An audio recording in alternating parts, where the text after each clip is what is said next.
आमच्या लाडक्या बहिणी आलेल्या आहेत, त्यांचं पण मी मनापासून त्या ठिकाणी स्वागत करतो। फार विश्वासाने तुम्ही महायुतीच्या सरकारला पुन्हा 5 वर्षाची संधी दिलेली आहे। तुम्ही जो विश्वास आमच्यावर टाकलेला आहे त्या विश्वासाला कदापिही मुख्यमंत्री, उपमुख्यमंत्री आणि आम्ही मंत्रिमंडळाचे सहकारी कदापि तडा जाऊन देणार नाही, अशा प्रकारची खात्री तुम्हाला सगळ्यांना देतो। अधिक काही बोलत नाही।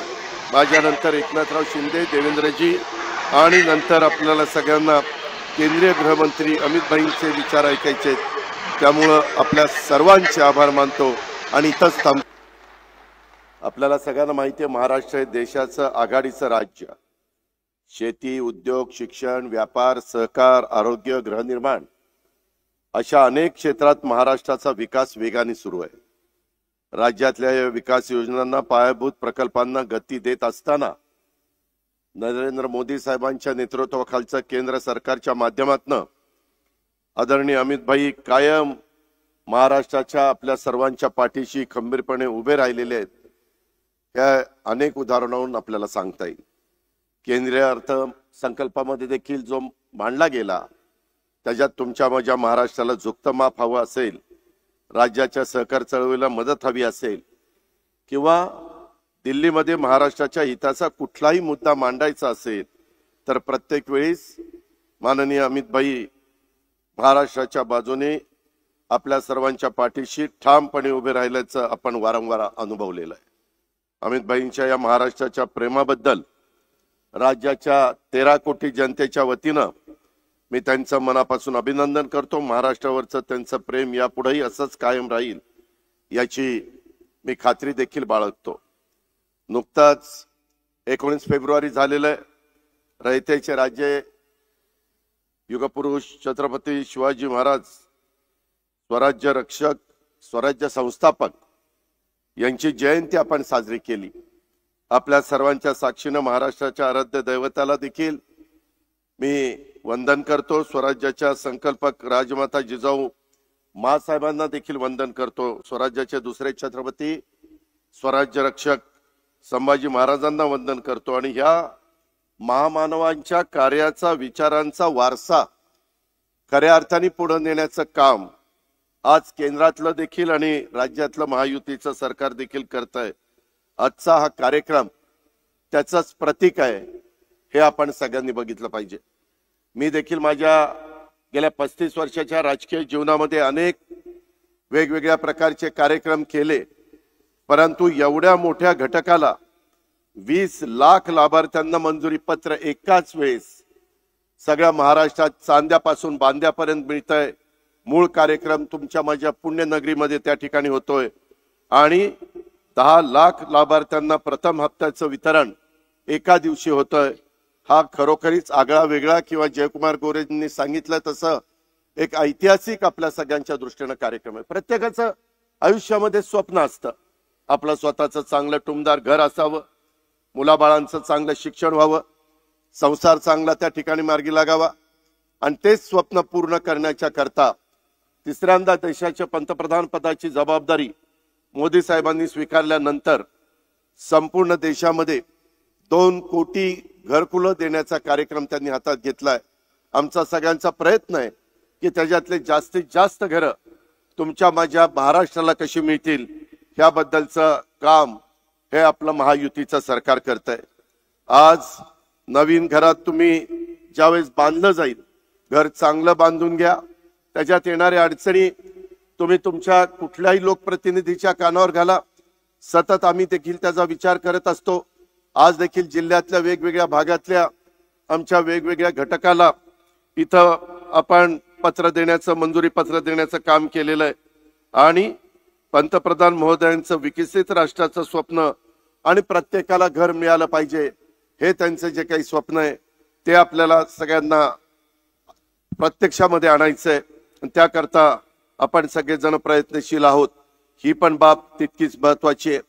मगाशी जयकुमार गोरेंनी सांगितलं तसं शासनाचा 100 दिवसाचं जे उद्दिष्ट आहे त्याच्यामध्ये मी आदरणीय अमित भाईंना सांगू इच्छितो की राज्य सरकारने 100 दिवस एक महत्वाकांक्षी कार्यक्रम जाहीर केलेला आहे आणि यात शासनाच्या विविध योजनांना, कामांना गती देण्यात येते।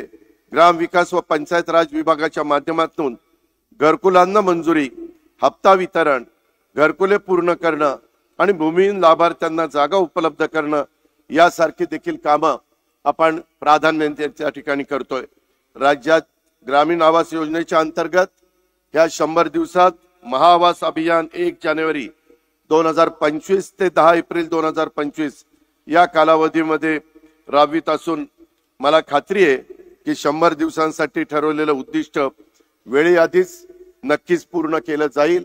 ग्रामविकास खात्याची जबाबदारी ज्यावेळेस मुख्यमंत्री महोदयांनी जयकुमार गोरे आणि आपले राज्यमंत्री योगेश्वर सोपवली त्या दिवसापासून ह्या दोघांनी पण ह्या सगळ्या गोष्टी मनावर घेतलेल्या आहेत आणि त्याच्यातूनच आज आगळा वेगळा कार्यक्रम त्या ठिकाणी होतोय। आणि या महत्त्वाच्या कार्यक्रमाला देशाचे सहकार आणि गृहमंत्री इथं हजर आहेत। आजच्या या कार्यक्रमाच्या निमित्तानं राज्यातल्या विकासाच्या योजनांना सर्व लाभार्थींना बंधू भगिनींना विनंती करतो, तुमचं हक्काचं घर प्रत्यक्षात आणण्यासाठी राज्य सरकारने, केंद्र सरकार हे प्रयत्नशील आहे। आमच्या या प्रयत्नांना आपण पण मनापासून सहकार्य करा आणि आपल्या हक्काचं घर प्रत्यक्षात त्या ठिकाणी बांधण्याच्या करता सगळ्यांनी प्रयत्नशील राहा। आज मोठ्या संख्येने तुम्ही देखील आलेला आहात, जिल्ह्याच्या कानाकोपऱ्यातून आलेला आहेत। मी तुमचं देखील मनापासून स्वागत करतो। ज्या आमच्या लाडक्या बहिणी आलेल्या आहेत त्यांचं पण मी मनापासून त्या ठिकाणी स्वागत करतो। फार विश्वासाने तुम्ही महायुतीच्या सरकारला पुन्हा 5 वर्षाची संधी दिलेली आहे। तुम्ही जो विश्वास आमच्यावर टाकलेला आहे त्या विश्वासाला कदापिही मुख्यमंत्री, उपमुख्यमंत्री आणि आम्ही मंत्रिमंडळातले सहकारी कदापि तडा जाऊन देणार नाही अशा प्रकारची खात्री तुम्हाला सगळ्यांना देतो। अधिक काही बोलत नाही। माझ्यानंतर एकनाथराव शिंदे, देवेंद्रजी आणि नंतर आपल्याला सगळ्यांना केंद्रीय गृहमंत्री अमित भाईंचे विचार ऐकायचे आहेत।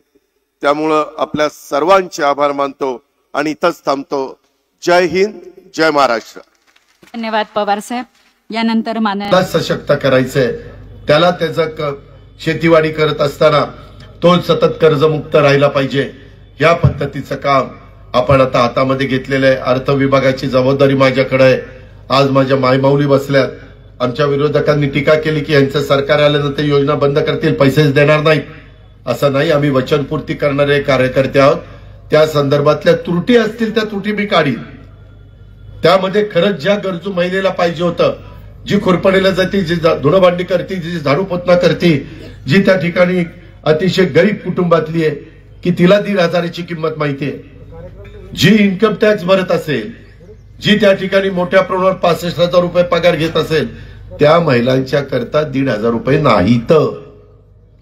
गरीब महिलांच्या करता ज्यांचं 2.5 लाख रुपयाच्या आतमध्ये वर्षाचं उत्पन्न आहे, 2.5 लाख काही कमी नाहीये, म्हणजे 20,000 रुपये, 21,000 रुपये साधारण त्याच्या आतल्या महिलांना आपण ते देतोय। महिना 21,000च्या आत। काही मधल्या काळामध्ये आम्ही पण म्हणलं नको आता कुठं त्याच्यामध्ये बघत बसायचं, वेळ जाईल। आता मात्र माझ्या महाराष्ट्रातल्या मायमाऊलींना, माझ्या लाडक्या बहिणींना माझं आव्हान आहे की ज्यांचं उत्पन्न 2.5 लाखाच्या वर असेल त्यांनी, जसं मध्ये पंतप्रधानांनी आवाहन केल्यानंतर जे सवलतीचा गॅस सिलेंडर घेण्याची गरज नाही अशांनी गॅस सिलेंडर सवलतीचे घ्यायचं बंद केलं, तशा प्रकारे आपल्या गरीब महिलांच्या करता ही स्कीम आहे। माझ्या ज्यांना खऱ्या अर्थाने 1,500 रुपये महिन्याची गरज आहे तिच्याकरता स्कीम आहे आणि त्यांना कुठल्याही परिस्थितीत महिन्याला पैसे दिल्याशिवाय आम्ही गप्प बसणार नाही, शांत बसणार नाही। आता थोडंसं या निवडणुकीचा निकाल लागल्यानंतर आम्ही घाई गडबडीत होतो, परंतु परवाच 3,700 कोटी रुपयाचा चेक मी महिला बाल विकास खात्याला दिलेला आहे आणि आता काहींच्या अकाउंटला पैसे यायला लागले असतील किंवा 26 तारखेपासून माझ्या लाडक्या बहिणींनो, माझ्या मायमाऊलींनो तुमच्या अकाउंटला पैसे येतील। काय करायचं हा तुमचा अधिकार आहे, तुम्ही त्या पद्धतीनं करा। शेतकऱ्यांना तुम्ही पण काळजी करू नका। तुम्ही म्हणाल काय लाडक्या बहिणी आम्ही काय दोडके भाऊ झालो का? तुम्ही अजिबात नाही, तुम्ही पण लाडक्या। तुमच्याही संदर्भामध्ये सतत आम्ही पंतप्रधानांची, अमित भाईंची, शिवराज सिंह चौहानांची ज्या केंद्रातल्या गोष्टी असतील त्या केंद्राकडनं करून घ्यायच्या, ज्या राज्याच्या गोष्टी असतील त्या राज्याच्याकडनं आम्ही लोकांनी करायच्या. तिथं देवेंद्रजी असतील, एकनाथराव शिंदे असतील, अजित पवार असतील किंवा त्यांच्याबरोबर काम करणारी टीम असेल, पण याच्यात मंत्रिमंडळातल्या पण कोणी सहकारी मित्रांनी कुठं चुका होऊन द्यायच्या नाही. जो तो लाभ ज्या त्या लाभार्थ्याला मिळाला पाहिजे. मग तो शेवटचा माझा माणूस असेल किंवा शेवटची माझी लाडकी बहीण असेल, तिला तो लाभ त्या ठिकाणी पोहोचला पाहिजे. पुढं करणाऱ्यांच्या करता ह्या योजना नाहीत, खऱ्या गरजू लोकांच्या करता, गरजवंतांच्या करता ह्या सगळ्या योजना आहेत. ह्याची पण आपण नोंद कृपा करून सगळ्यांनी या निमित्तानं घ्यावी. आज पक्षामध्ये अनेकांच्यामुळं वेगवेगळे सहकारी मित्र